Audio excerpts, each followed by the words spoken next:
Aujourd'hui, nous allons préparer un dessert incroyable en seulement 5 minutes. C'est super facile. Même les enfants et les débutants peuvent le faire sans problème et le résultat est garanti à 100%. Les ingrédients ne peuvent pas être plus simples. Cette recette est très flexible. Vous pouvez utiliser n'importe quel fruit que vous avez à la maison, ou même n'importe quel biscuit. Vous pouvez mettre ce que vous voulez. J'avais quelques fraises, j'ai coupé des fraises, du kiwi et de la pomme, et tout ce que vous avez chez vous. Nous aurons besoin d'un plat de taille 20.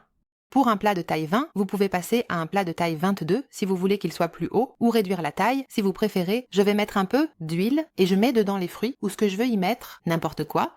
Et nous aurons besoin de biscuits. J'utilise dans cette recette la moitié d'un paquet de biscuits. Vous pouvez ajouter plus. Vous pouvez tout faire avec des biscuits sans fruits. Vous pouvez mettre bananes biscuits juste, c'est-à-dire ce que vous avez chez vous. Je casse les biscuits comme ça. Et je le mets sur les fruits. Et nous aurons besoin de 3 tasses de lait.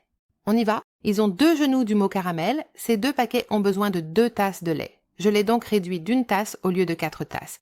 Alors, voyez combien de sachets vous aurez besoin. Si le sachet contient 2 tasses, utilisez 2 sachets. Si le sachet contient 1 tasse, utilisez en plus 4 sachets ou quelque chose comme ça. Et le sachet de crème qui l'accompagne est chaud. Nous le mettons sur le feu pour pouvoir le mettre sur notre gâteau à la fin. Nous le mettons sur le feu et le remuons jusqu'à ce qu'il atteigne le point d'ébullition ou soit complètement chaud. Je veux dire, nous le laissons refroidir pendant 10 minutes, puis nous le versons dessus. Qu'est-ce que c'est? Les fruits et les biscuits. C'est tout. Et voilà, c'est pour éviter qu'il ne soit trop chaud sur les fruits. Bien sûr, je la laisse d'abord refroidir à température ambiante, puis je la mets au réfrigérateur pour qu'elle prenne bien.